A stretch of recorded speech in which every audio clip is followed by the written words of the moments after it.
In the quiet stretch of a rural highway lies a little gem of Americana, a cozy diner named Rosie's Roadside Café. Nestled between the verdant swaths of forest and the sprawling fields of the local farms, Rosie stands as a beacon for travelers and a haven for the locals. Its red-checkered curtains flutter lightly with the breeze, a whisper of welcome visible from the dusty road. As the front door swings open with a cheerful jingle, the warm, inviting aroma of freshly brewed coffee and sizzling bacon envelops each visitor. The interior is a nostalgic collage of vintage Americana, walls adorned with black and white photos of old Hollywood stars, neon signs humming in soft colors, and a jukebox tucked in the corner crooning classics from a bygone era. The patrons of Rosie's are as diverse as the menu. At the counter, a group of elderly men, known affectionately as the Breakfast Club, holds court over steaming mugs of coffee. They debate everything from local politics to the fortunes of the high school baseball team with a familiarity and warmth that speaks of long-standing friendship. Nearby, a young mother soothes her toddler with bites of pancake, while at a window booth a couple of truck drivers tuck into hearty plates of eggs and hash, fueling up for the long haul ahead. Amidst the clatter of dishes and the low hum of conversation, the waitstaff moves with an effortless efficiency. Sarah, a waitress with a quiet demeanor and an observant eye, navigates through the tables with a practiced grace. To the untrained eye, she is just another part of the diner's machinery, yet those paying attention might notice the precise economy of her movements, a subtle hint at skills honed under very different circumstances. As the morning sun casts beams through the diner windows, casting pools of light that dance across the checkered floor, the day at Rosie's unfolds with the comforting predictability of a well-loved song. Regulars exchange greetings, newcomers are welcomed with warm smiles, and through it all, the diner serves not just meals, but a slice of community life, rich and varied in its simplicity. Sarah's presence in Rosie's is almost ethereal. She glides between tables with a quiet efficiency that belies her unassuming nature. Her uniform, crisply ironed and immaculate, fits her slender frame perfectly, complementing her neatly tied back chestnut hair. Sarah's smile, though reserved, has a warmth that seems to light up her gentle hazel eyes, making each patron feel seen and valued. As she pours coffee with a steady hand, her attentiveness is unmistakable. She remembers the little details, how Mr. Jenkins likes his coffee with a splash of cream, no sugar, or that young Billy prefers his burgers with extra pickles. It's this meticulous attention to detail that endears her to the customers, creating a rapport that feels both genuine and nurturing. Yet, beneath this serene exterior, there are hints of a past life far removed from the tranquility of Rosie's. Observant patrons might note the military precision with which she organizes the condiments or the way her eyes briefly scan the room in a manner that's almost strategic. These are not the learned behaviors of a lifelong waitress. They are the ingrained habits of someone who has experienced order and chaos in equal measure. Her interactions, while always professional, carry an undercurrent of authority, a subtle command that suggests she's no stranger to leadership. The way she diffuses a mild squabble between children over a toy with just a few calm words, or how she manages to placate an irate customer with a firm yet polite demeanor, hints at a background in conflict resolution, perhaps on a scale much larger than diner disputes. Even her physicality speaks of her past. The slight stiffness in her walk might go unnoticed by most, but to the discerning eye, it speaks of old injuries, perhaps wounds from a life spent in more perilous environments than a roadside diner. Despite this, she carries herself with an ease that speaks of strength, both physical and emotional, honed in settings where resilience is not just a trait, but a necessity. As the morning rush wanes, Sarah's calm under pressure remains evident. Her movements around Rosie's Roadside Café, as much a part of her as her hidden history, weaving her into the fabric of the diner's daily life. Her story, largely unknown to those she serves, is silently etched in her every action, a testament to a life of service in forms more varied than most could guess. The sun was just cresting to its highest point when the tranquility of the late morning was interrupted by the distant rumble of motorcycles. The sound grew from a low growl to a roaring crescendo as a group of 5 bikers pulled into Rosie's parking lot. Their bikes, chrome glinting under the sun, lined up with a precision that contrasted sharply with their rugged appearances. Clad in leather and denim, adorned with patches and emblems that spoke of long roads and brotherhood, they dismounted with an air of casual defiance. As the door to Rosie's swung open, their entry seemed to slice through the diner's usual hum of activity. Conversations faltered, heads turned. The bikers' boots thudded against the checkered floor, their voices a boisterous counterpoint to the soft music that had been playing just moments before. They chose a large table near the back, sprawling into their seats with an ease that took up more space than was customary in the cozy diner. Sarah, ever observant, watched them for a moment from behind the counter. Her expression unreadable, she smoothed her apron before approaching the table with menace in hand. "Morning, folks," she greeted, her tone even, betraying neither welcome nor disdain. "Can I get you started with some coffee?" The leader of the group, a burly man with a thick beard and piercing eyes, flashed a grin that didn't quite reach his eyes. "That'd be great, darling," he replied, his voice dripping with a condescension that he probably reserved for all waitresses, but today it grated more than usual. As Sarah poured their coffee, one of the younger bikers, his hair tied back in a bandana, watched her with an intensity that bordered on invasive. His gaze lingered not just on Sarah but swept across the diner, taking in the other patrons in the layout with a tactician's eye. "So you work here long?" he asked, trying to sound casual but achieving an effect that was more probing than polite. Sarah met his gaze squarely, her smile polite but cool. "Long enough to know how to handle trouble," she responded softly, her voice carrying an edge sharper than the diner's steak knives. It was a subtle warning, one that the biker seemed to recognize, as his smirk faltered briefly. Returning to the counter, Sarah kept a watchful eye on the bikers. Their raucous laughter and boisterous tales of the road soon resumed, filling the diner with a restless energy. The regulars exchanged uneasy glances, their comfort visibly shaken by this new, unpredictable element in their midst. This first encounter set the tone for what was to come. The bikers, unaware of Sarah's past, saw her as just another part of the diner's scenery to be dismissed or toyed with. But Sarah, her instincts honed by years of discipline, knew the value of vigilance.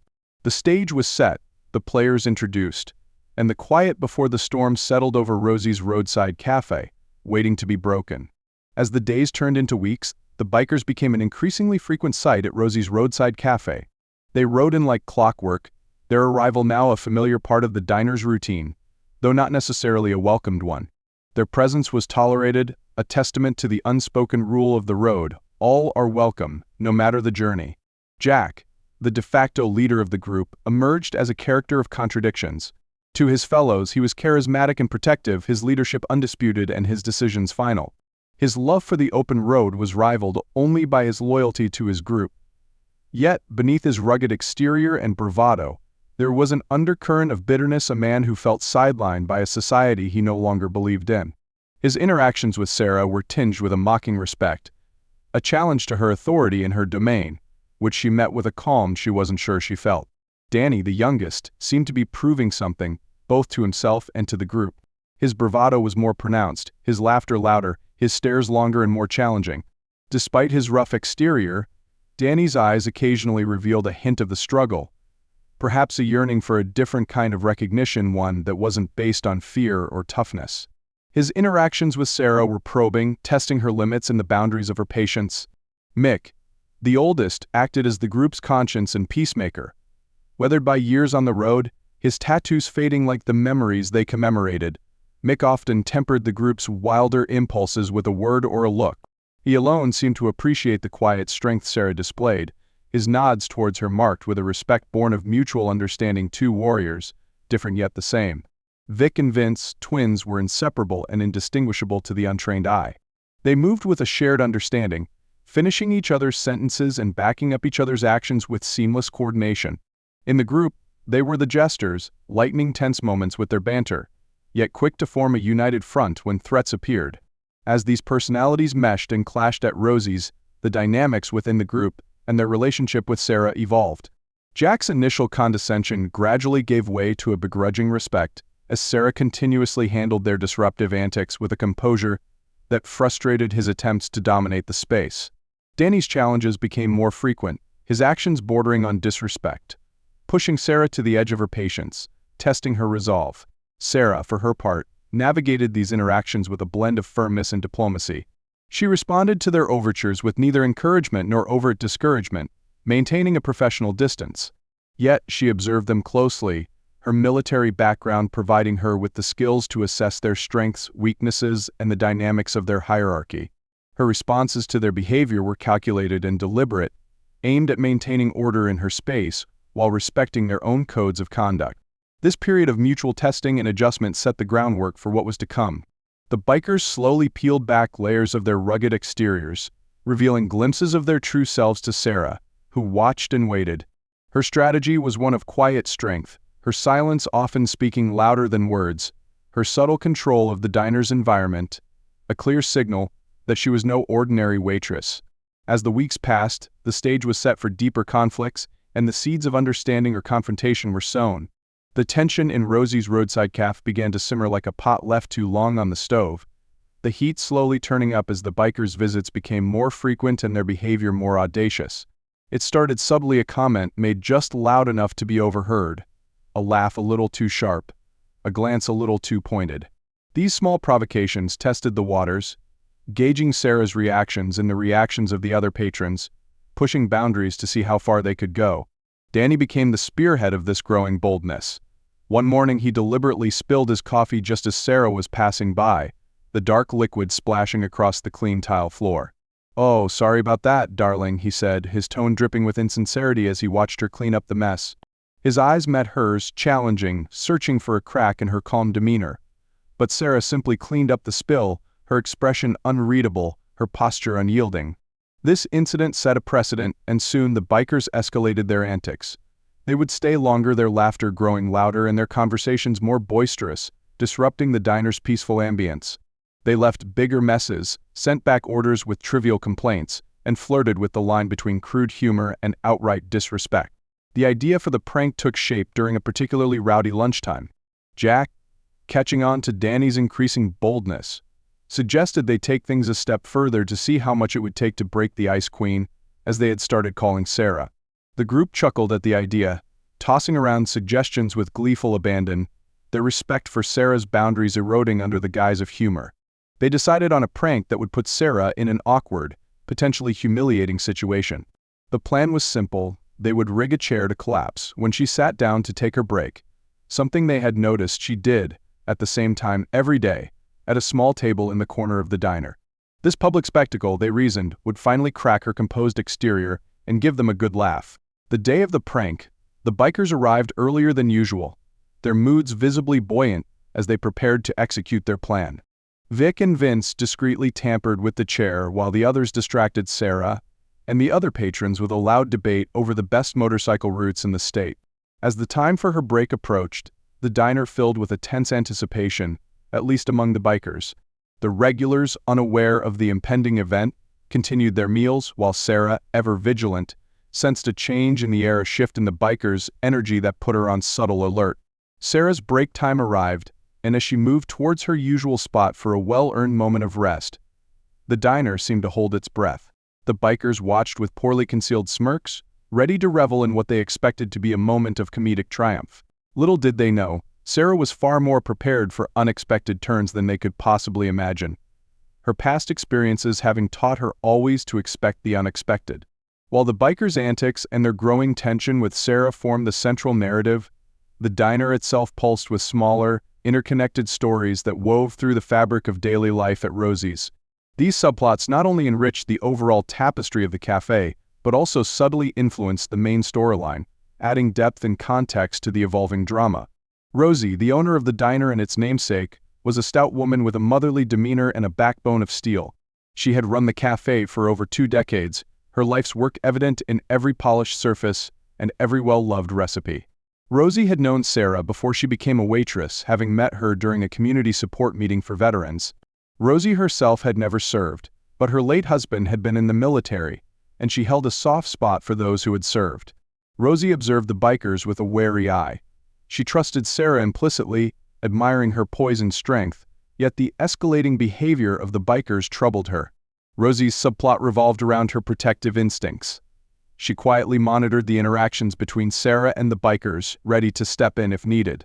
Her past connection with Sarah added a personal stake to her concern, making her both a maternal figure and a subtle ally. Mr. Jenkins and his friends, affectionately known as the Breakfast Club, were fixtures at Rosie's. These elderly gentlemen had been coming to the diner every morning for years, their routine as fixed as the sunrise. As former workers of the local factories and farms, now retired, they spent their mornings sipping coffee and swapping stories. As the bikers' behavior grew more provocative, The Breakfast Club began to take notice. Their subplot involved their growing concern for Sarah and the diner's atmosphere. They had seen many come and go but had grown fond of Sarah. The group began to discuss amongst themselves the need to support her, contemplating ways to subtly reinforce her authority without causing a direct confrontation. Emily, a young mother who frequented the diner with her toddler, represented the ordinary patrons whose experiences were colored by the bikers' presence. Her subplot captured the perspective of a bystander, her discomfort growing with each visit as the bikers' rudeness disrupted her attempts to soothe her child. Her concern mirrored that of other patrons, who found their haven in Rosie's becoming less welcoming. Her observations and reactions to the bikers provided a barometer for the changing atmosphere in the diner.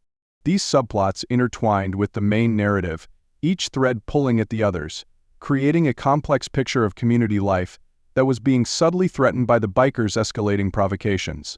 Rosie's protective watch, the Breakfast Club's quiet deliberations, and Emily's increasing discomfort all served to build a collective tension, setting the stage for the community's eventual response to the bikers' prank on Sarah. The interplay of these stories not only deepened the narrative but also highlighted the diner as a microcosm of the community, where every person's story contributed to the unfolding drama. The air in Rosie's Roadside Café was charged with an undercurrent of anticipation as the time for Sarah's usual break approached. The bikers, particularly Jack and Danny, exchanged knowing looks, their faces etched with mischievous grins. The atmosphere among the regular patrons continued as usual, oblivious to the tension brewing at the bikers' table.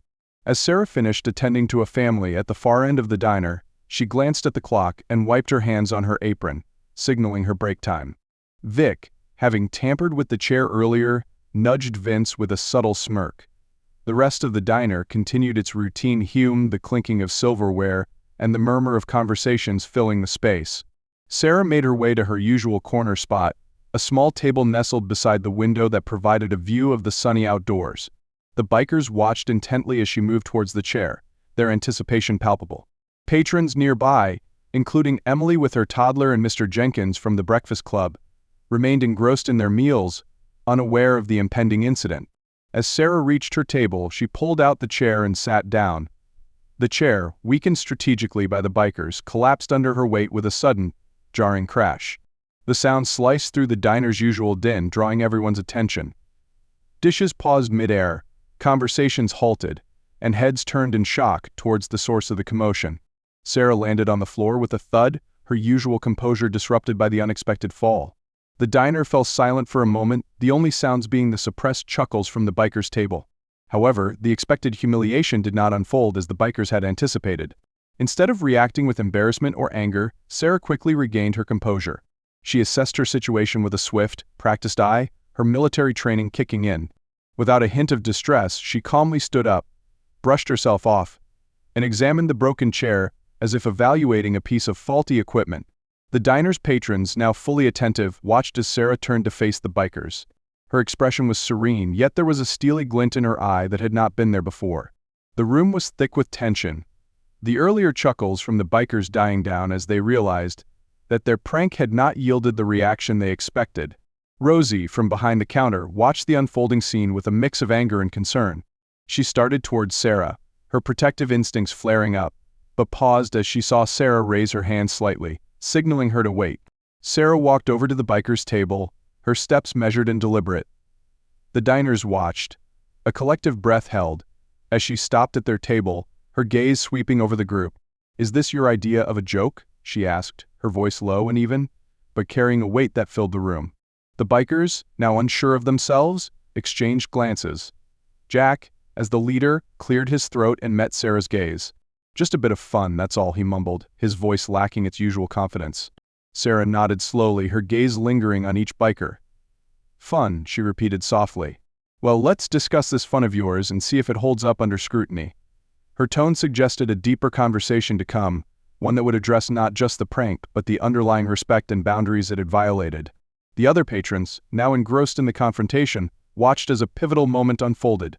It was clear that this incident would redefine the dynamics within the diner, setting a new course for Sarah's interactions with the bikers and possibly reshaping the environment of Rosie's itself. The prank, meant to unsettle, had instead unveiled a new layer of strength in Sarah, turning the expected narrative on its head and setting the stage for a confrontation that would reach far beyond a simple joke gone wrong. As the tension in Rosie's Roadside Café reached its peak, the entire diner became a silent arena for the unfolding drama between Sarah and the bikers. The patrons watched, spellbound by Sarah's unanticipated composure and authority, which starkly contrasted the expected reaction to the bikers' prank. Standing squarely at the bikers' table, Sarah's posture was relaxed yet unmistakably commanding. The subdued murmur of the diner created a backdrop as she spoke. "I've handled far more than a broken chair in my time," she stated, her voice calm but resonant, cutting through the tension with ease. Her eyes locked with Jack's, her gaze unflinching. "And I've dealt with bigger bullies than you boys." The room shifted uncomfortably as the weight of her words sunk in. Patrons who had seen Sarah only as a mild-mannered waitress now glimpsed something more, hints of the soldier she once was. Her confidence was not just in her role at the diner, but in handling volatile, potentially hostile situations with a poise that spoke of intense training and inherent resilience. Sarah continued, her voice steady but loaded with intent. "In the Army, we were trained to remain calm under pressure, to assess the situation, and to react not out of panic but out of strategy. What you consider a prank I see as a test of character, yours and mine." The bikers, now visibly unsettled, looked at one another, their facade of bravado crumbling under Sarah's scrutiny. The realization that they had grossly underestimated her capabilities began to dawn on them. The laughter and mockery that had accompanied their prank evaporated, replaced by a dawning respect and perhaps a hint of regret. Jack, attempting to salvage some dignity, nodded slowly. "We meant no disrespect, ma'am," he said, his use of ma'am a clear sign of his shifted view. "Seems we didn't know who we were dealing with." The diner's other patrons, including Rosie, Mr. Jenkins, and Emily, watched this exchange with a mixture of awe and relief. Whispers circulated around the room, piecing together the clues of Sarah's past that had been visible all along, now cast in the revealing light of her true background. Rosie, stepping forward, placed a supportive hand on Sarah's shoulder, her look one of maternal pride mixed with a newfound respect. "Folks," she announced to the diner, her voice carrying a warm strength, "let's give Sarah a little space. We're all a bit more than what we seem, aren't we?" As the tension dissolved, the atmosphere in the diner began to shift. What started as a disruptive prank transformed into a pivotal moment of revelation and understanding. The bikers, led by Jack, extended a genuine apology to Sarah, their tone reflecting a sincere change in attitude. The patrons returned to their meals, their conversations now buzzing with discussions about courage, respect, and the quiet strength of the unassuming waitress who had served them for so long. This incident not only changed the bikers' perception of Sarah, but also solidified her role within the community of Rosie's diner, revealing the depths of her character and the breadth of her experiences. It served as a turning point, not just for Sarah and the bikers, but for the entire diner, knitting them closer as a community that recognized and respected the strengths and histories of its members. The immediate aftermath of Sarah's revealing confrontation created a palpable shift within Rosie's Roadside Café. The air, once thick with tension, seemed to lighten, as if a pressing weight had been lifted from the room. The bikers, visibly chastened and now humbled, occupied their seats with a new sense of awareness. Meanwhile, the regular patrons, their earlier apprehensions replaced by a mix of admiration and relief, resumed their activities with a renewed sense of camaraderie. Jack stood up, his stature no longer imposing but rather reflective of a man who recognized his misjudgment. He addressed not only Sarah but the entire diner. "I think I speak for all of us," he began, his voice sincere, "when I say we got carried away. It was wrong, and it won't happen again." His apology, publicly given, marked a significant departure from their earlier bravado. The other bikers nodded in agreement, their usual raucous energy subdued. They remained quiet, each man lost in thought, perhaps reconsidering their own roles in the events and their perceptions of Sarah.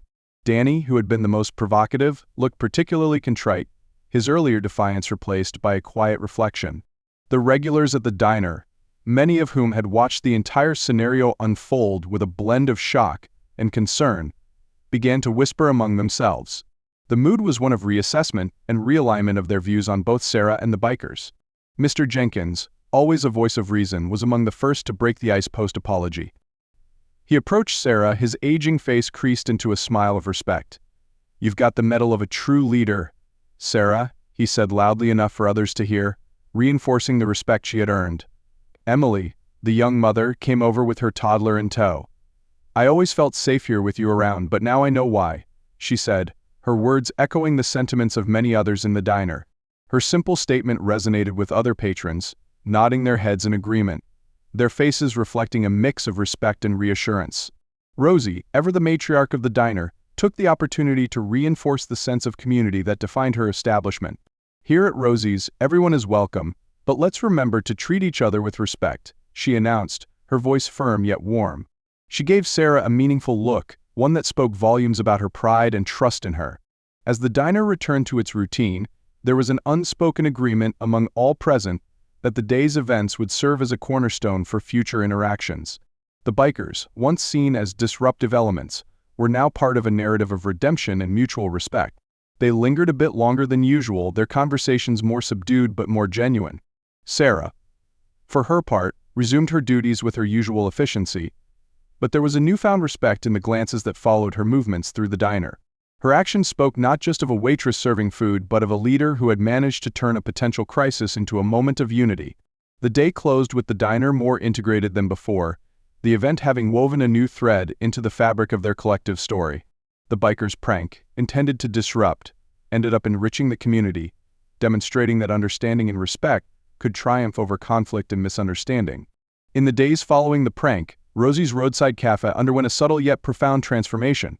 The dynamics between Sarah and the bikers, which had been defined by a brewing conflict and a climactic confrontation, shifted into a phase of mutual respect and understanding. This change was not just observed in their interactions, but felt throughout the entire diner, influencing the overall atmosphere and the relationships within. The bikers, once the instigators of disruption, took on a more subdued presence in the diner. Their approach to Sarah transformed from one of challenging authority to seeking guidance. They started greeting her with nods of respect rather than smirks of defiance. Jack, in particular, showed a marked change in behavior. He would often engage Sarah in conversations that went beyond mere pleasantries, asking her about her military service and listening intently to her experiences. This shift not only elevated Sarah's status in his eyes but also bridged the gap between their worlds, finding common ground in shared tales of hardship and leadership. Danny, whose actions had sparked much of the initial tension, made efforts to amend his behavior.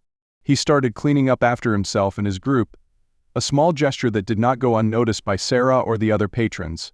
This act of responsibility was his way of showing respect for the space that Sarah protected and everyone cherished. The regular patrons of Rosie's also adjusted to the new dynamics. Observing the change in the bikers, they began to interact with them more openly, sharing stories and occasionally joining tables. Mr. Jenkins and the Breakfast Club, who had been wary of the bikers, now welcomed them into their morning discussions, sometimes even sharing jokes or discussing news. This integration was a testament to the community's capacity for forgiveness and acceptance. Emily, the young mother, felt increasingly comfortable bringing her toddler to the diner, knowing that the environment had become more respectful and safe. Her interactions with the bikers, once cautious, became more friendly, often exchanging pleasantries and smiles. Rosie, as the matriarch, played a crucial role in facilitating these new relationships. She often reminded everyone that the diner was a place for all, echoing the sentiments of community and unity. She organized monthly dinners where patrons, including the bikers, could share their stories and experiences, further cementing the bonds within the community. Sarah, at the heart of these changing dynamics, found herself in a role that went beyond serving food. She became a pillar of the community, someone who not only served with efficiency, but also led with quiet strength. Her interactions with the bikers and other patrons grew more profound, her advice sought in matters ranging from personal to communal. This evolution in relationships and dynamics marked a significant chapter in the life of Rosie's Roadside Café. It wasn't just about overcoming a conflict but about growing from it, learning that every individual could contribute to a larger story of community and mutual respect. The diner, once a simple stop along the road, became a symbol of what can be achieved when people look beyond their differences and work towards common understanding and respect. As the new dynamics settled into a comfortable rhythm, reflections on the lessons learned from the recent events became a common topic among the patrons and staff of Rosie's Roadside Café. These reflections often surfaced during quiet moments at the diner, over cups of coffee, or during the slower afternoon lulls. Jack, who had undergone perhaps the most significant transformation, shared his thoughts one evening while sitting at the counter. "I used to think strength was about making sure everyone knew you were the toughest guy in the room," he mused, speaking to Sarah across the counter. "But what you showed us, Sarah, It's that real strength is about control and respect, not intimidation. It's something I'm trying to bring back to the road with me. Sarah, leaning on the counter with a soft smile, nodded in acknowledgement. I learned that sometimes patience leads to greater respect than any show of force could. It's about giving people the chance to show you who they really are, she reflected. This ethos had not only diffused a volatile situation but had also enriched her interactions, providing a deeper connection with those around her. Regulars like Mr. Jenkins and newcomers alike discussed how their initial perceptions of the bikers had been clouded by stereotypes. "We're all a bit quick to judge, aren't we?" Mr. Jenkins noted during one of the Breakfast Club meetings. "Turns out, people can surprise you in good ways, too." The diner itself mirrored the new beginnings blossoming among its patrons. Rosie initiated a story night once a month, where people from all walks of life could share tales from the road, lessons from their lives, and dreams for the future. This event quickly became a favorite, symbolizing the diner's role as a community hub. Sarah embraced a new role as the unofficial mediator and advisor at the diner. Her ability to listen and provide thoughtful, measured advice earned her a place of respect and affection within the community. Her leadership skills, honed in the military and tested by the bikers' prank, now found a peaceful application, helping to steer local projects and community efforts. The bikers, once seen as outsiders, became integral to these community events, with Jack even leading a charity ride to raise funds for local veterans. This initiative not only bridged gaps between various groups but also cemented the bikers' place within the community fabric. As Rosie's Roadside Café continued to flourish, it became evident that the diner was more than just a place to eat. It was a place where barriers were broken down and mutual respect was cultivated. Sarah's life, intertwined with the lives of those she served, illustrated a beautiful tapestry of redemption, leadership, and community unity. The adjustments in the diner, reflective of the changes in personal perceptions and relationships, highlighted an important narrative. Out of conflict can come understanding, and from understanding can blossom respect and a shared commitment to a better, unified future. Several months had passed since the day of the prank, and the long-term implications of those events had woven deeply into the fabric of the community around Rosie's Roadside Café.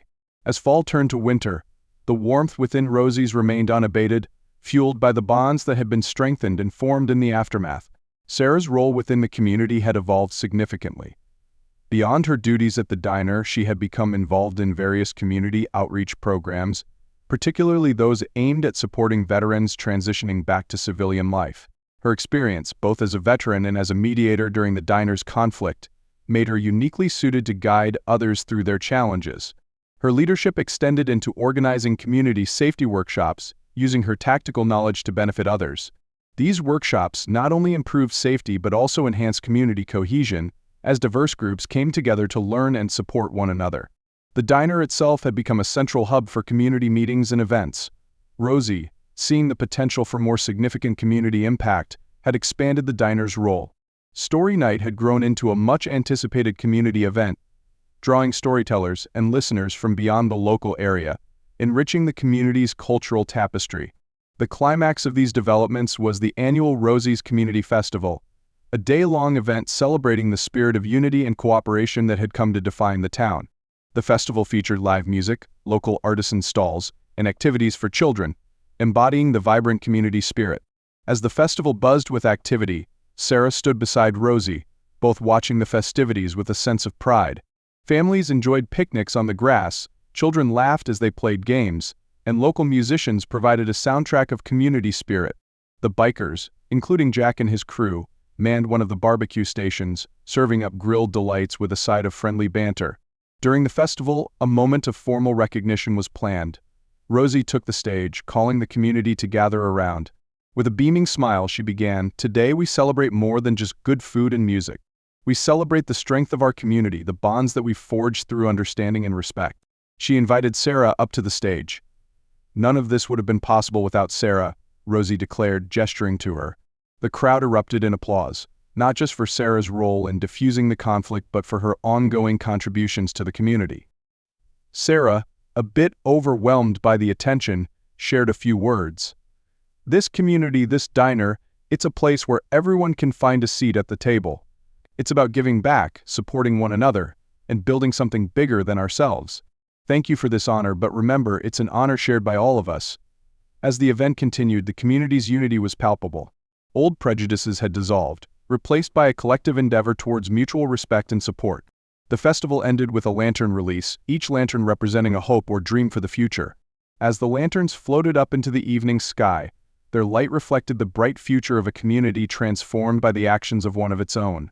This epilogue captured not just the continuation of life at Rosie's but also the profound, lasting impact Sarah's actions and leadership had on her community. Her story was a testament to the power of understanding and the strength of a community that chooses to embrace its diversity and work together for the common good.